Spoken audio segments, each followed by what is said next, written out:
Hi, my name is London Beavers, and my presentation is on the vicious cycle between teen pregnancy and education.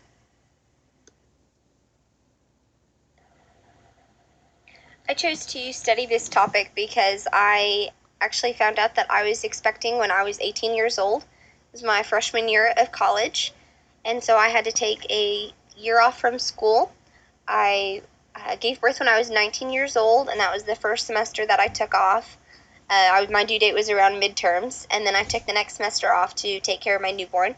My husband continued school and transferred to UTD, and then I followed him when I went back to school, and my son was about a year old. I wanted to start off by talking about some of the expectations that come with parenthood versus the reality that you get with a teen pregnancy. Normally, when you're entering into parenthood, you would expect to be married, to have a steady job, and then your pregnancy would take place anywhere from your early 20s to your late 40s. However, with a teenage pregnancy, obviously that age range is a lot smaller. It's more from 13 to 19 years of age. Your choices are abortion, adoption, in order to keep the baby. And the teenager that is pregnant now has to become a parent, so they have to grow up very quickly.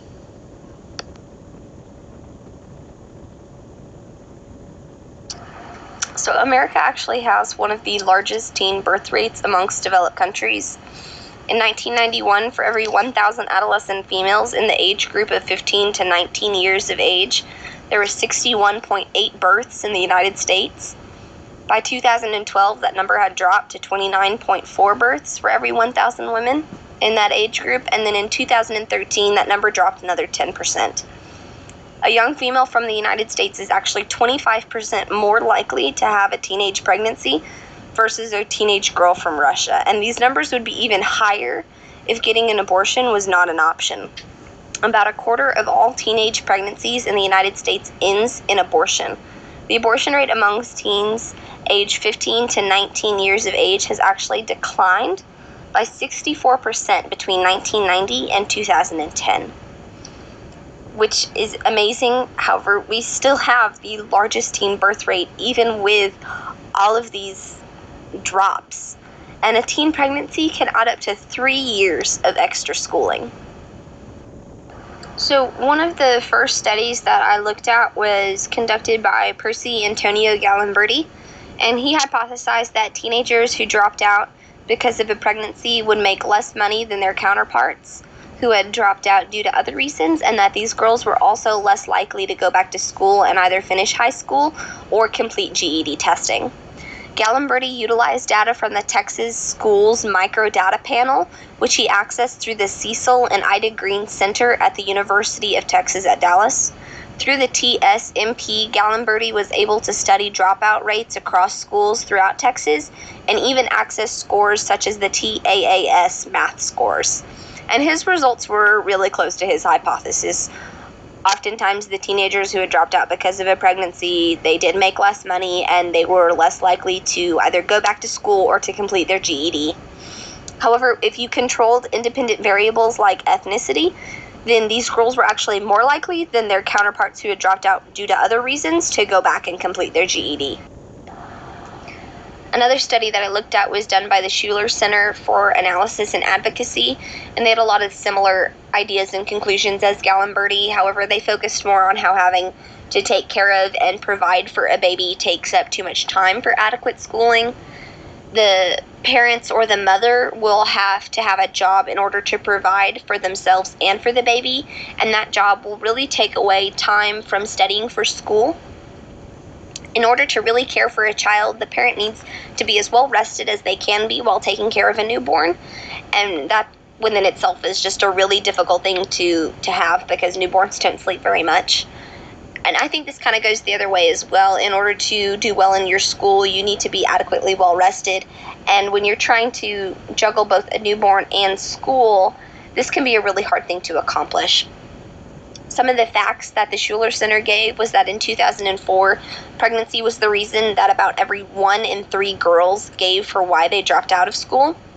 And in fact, most had to quit school, and only about 63% of them ever ended up finishing or completing their GED testing. And by the age of 30, only 5% of teen mothers have completed 2 years of college, and less than 2% of teen mothers have obtained a college degree. So the environment that's being created around these new young parents is not one that encourages room for growth in either an education or a career.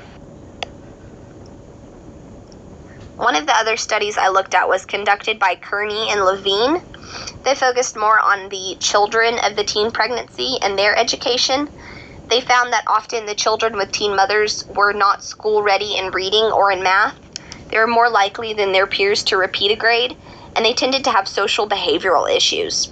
These were all factors that combined together to place them back in what I like to call the teen pregnancy cycle, just like their parents. And this was something that Gallenberty touched on in his study as well.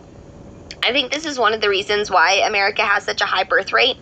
The teenage parent never really gets past the point of scraping by because they spent too little time focusing on themselves when they were younger. This doesn't really always set up the best environment or example for the child, and they get stuck in the exact same problem as their parents. Kearney and Levine suggested that breaking this cycle would take some serious addressing of the lack of opportunity economically that those in the lower class experience. Unfortunately, no one seems to have a very helpful or viable solution yet. Some suggest specific programs for teen childbearing mothers. They found that in order to really break this cycle, it benefited teen mothers to come from a supportive family with whom the mothers could entrust the caring of their child during school and homework hours. This really allowed the teen parents to further their education. However, most of the teen parents were actually not offered that familial or financial support, leaving the mother or parents helpless and alone, placing them within this cycle that the teen pregnancy has created in their education.